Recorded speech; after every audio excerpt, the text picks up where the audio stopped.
Magandang araw po sa lahat. Meron po akong naging kaklase po noon.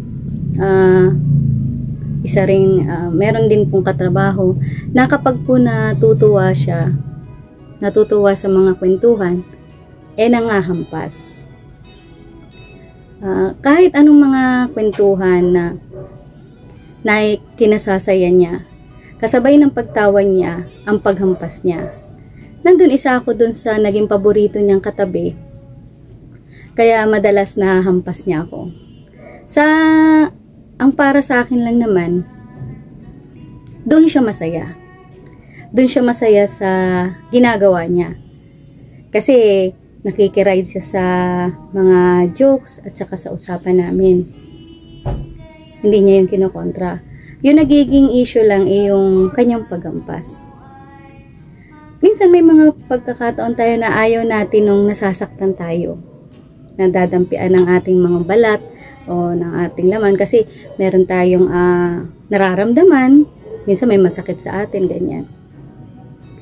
Dumating ako sa punto na nagsalita ako na huwag siyang ganun.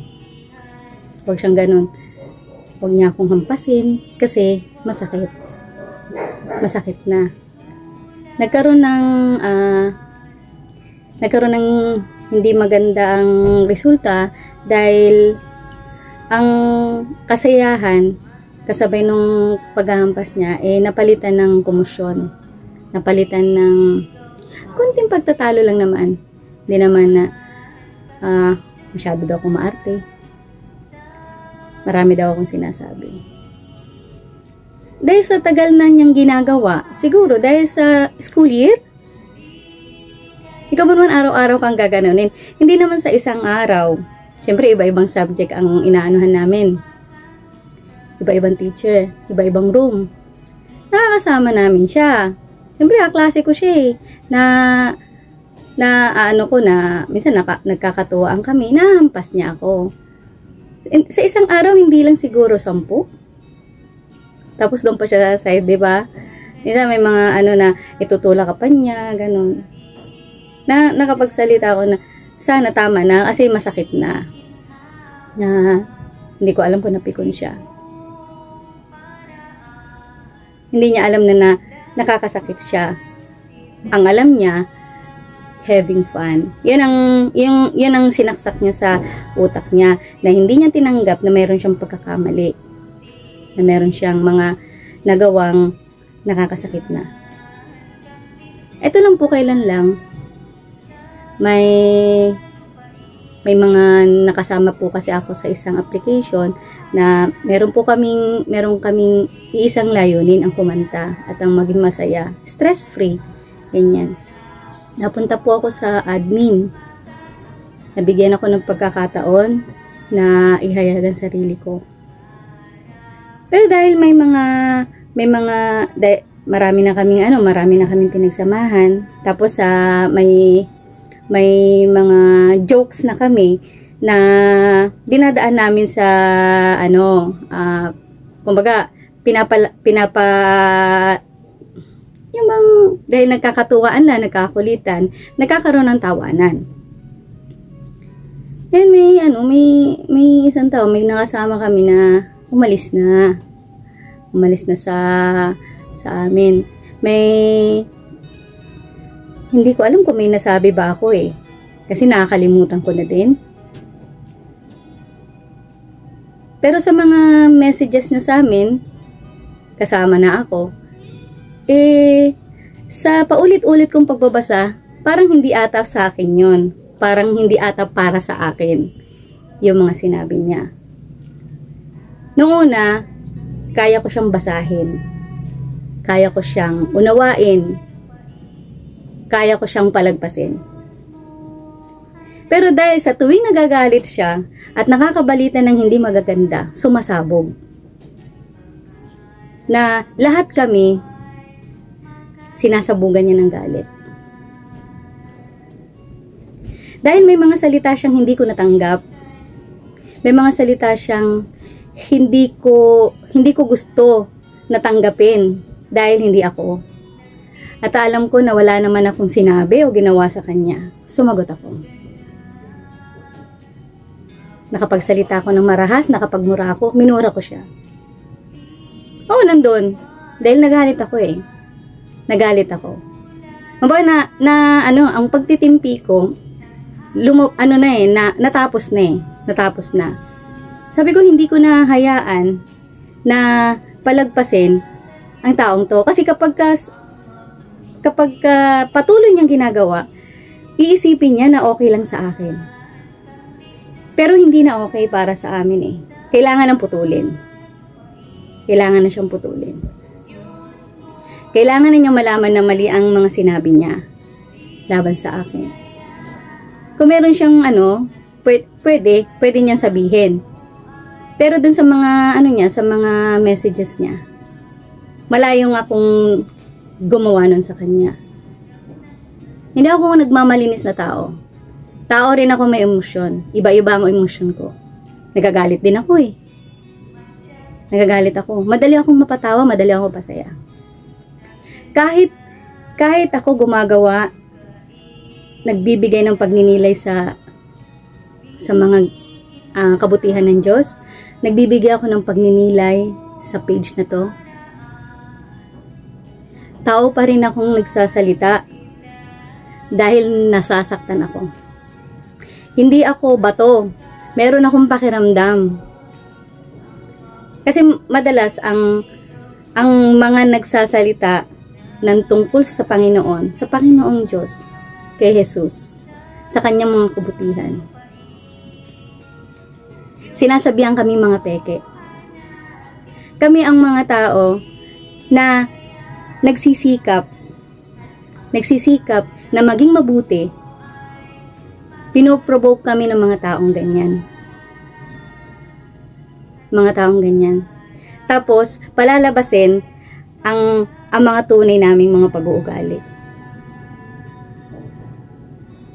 Nandun yung may pagkabigla, wala sa plano. Pinatulan mo eh. Pinatulan ko. Dahil, alam mo yun, yung saglit lang eh, para akong kinurot. Kasi naramdaman ko na nasaktan ako eh. Natural, sasabihin ko aray, di ba? Nasasabihin ko aray, kasi nasaktan ako. Ganun na nangyari, instant, hindi plinano. Kaya nakapagsalita ako, hindi plinano. Pero pagdaan ng sandaling yun, na nasabi ko yun, nagsisi agad ako. Dahil, alam kong mali ang ginawa ko eh. At tinanggap ko yun, na pagkakamali ko. Pagkakamali ko dahil pinatulang ko siya. Hindi ako nagmamalinis. Dahil ako isa rin makasalanan na tao. Hindi ko na gagawa lahat ng mga kagustuhan ng Diyos. Pero nagsisikap ako. Dahil marami siyang pagpapala sa amin na lagi namin natatanggap. Marami kami natatanggap na mga biyaya sa mabubuting paraan na minsan hindi na namin alam kung saan nanggagaling. At bigla na lang dumarating. Kaya nagpapasalamat kami. Nagsisikap kami na maging mabuti sa paningin ng aming Panginoong Hesus, ng ating Panginoong Diyos, ng ating Diyos Ama. Hindi dahil nagbabanal-banalang kami. Hindi dahil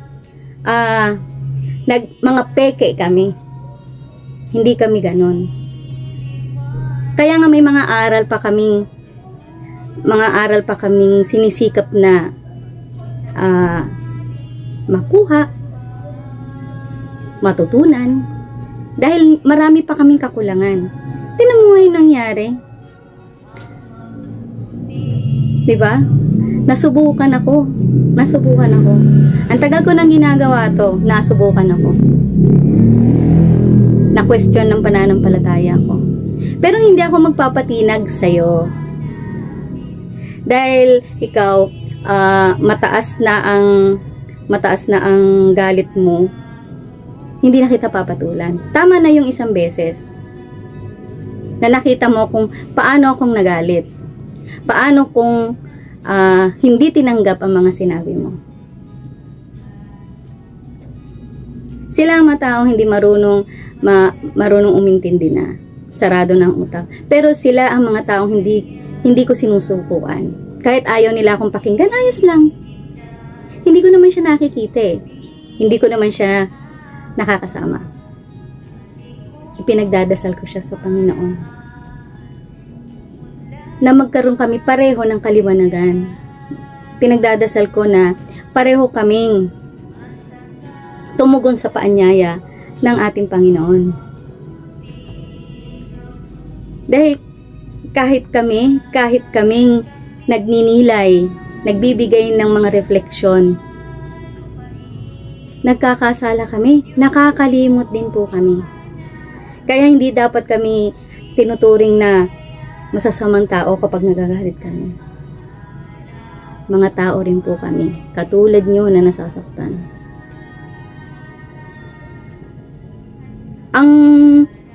Ang sa akin po, sa mga oras na to, humihingi po ako ng liwanag sa ating Panginoon. Lagi po akong nagdadasal na pagtibayin ako, pagtibayin tayo, na ang mga ginagamit ng dyablo para tayo piliting maging masama, malabanan natin. Maging matatag tayo sa ating pagkapit sa ating Panginoon. Kasi matindi ang kanyang mga ginagamit eh. Ginagamit pa niya pati ang mahal natin sa buhay. Lagi tayo magdadasal. Lagi po tayong kumapit sa ating pagdadasal.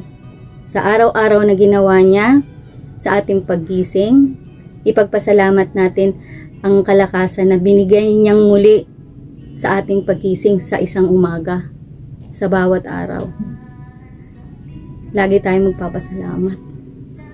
Ganyan tayo tutugon sa Kanya, sa Kanyang mga paanyaya, ang magpasalamat, magpakabuti, umalalay sa mga taong naliligaw na napupuno na ng galit sa puso. Dahil ang mga yan, ayon sa mga napapakinggan ko, ayon sa pag-aaral sa mga katekista sa simbahan, makapagligtas ka ng kahit isang kaluluwa. Hindi kaluluwa na namatay na ha. Sa kanyang puso, nailigtas mo siya. Nalinis mo ang kanyang pananaw. Nalihis mo siya sa maling paniniwala, maling pananaw. Hindi ikaw ang ng Diyos eh. Kasi regalo yan. Regalo mo yan sa Kanya. Kapag nakapagligtas ka ng isang kaluluwa. Lalo na ang taong yan na nakasakit sa'yo, minahal mo. Puno ang Diyos ng pagmamahal. Kaya pagmamahal din yung ibinibigay niya sa atin para matulungan ang isang tao.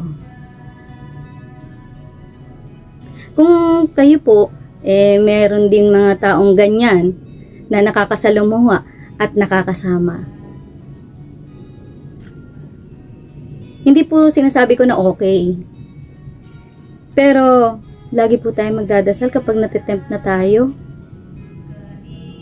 Humingi po tayo ng gabay sa banal na espiritu na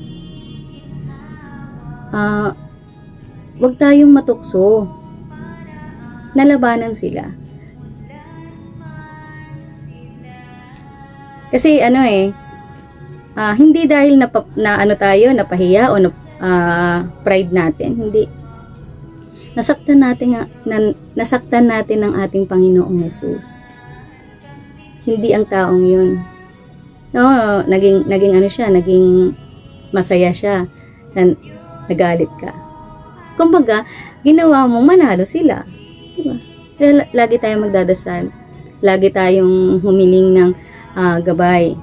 Siguro nung panahon na yun hindi ako nakapagdasal dahil sumobra yung yung taas ng tensyon. At kasalanan ko yun. Naamin ko. Magdadasal po tayo lagi. Lagi po kung magkaroon po tayo ng pagkakataon, yung mga napakinggan po natin sa ating misa, sa mga naging homily ng isang pare, o sa inyong community, yung mga sinabi nila. Pagnilayan nyo po. Pagnilayan nyo po kung nagawa nyo po yun sa buhay ninyo. Pagnilayan po natin na kung kaya natin gawin yun. Kung hindi natin kayang gawin yun, aminin natin sa ating Panginoon. Siya ang tutulong sa atin. Dahil makapangyarihan siya sa lahat. At lahat ng bagay ay kayang-kaya niyang gawin. Magandang umaga.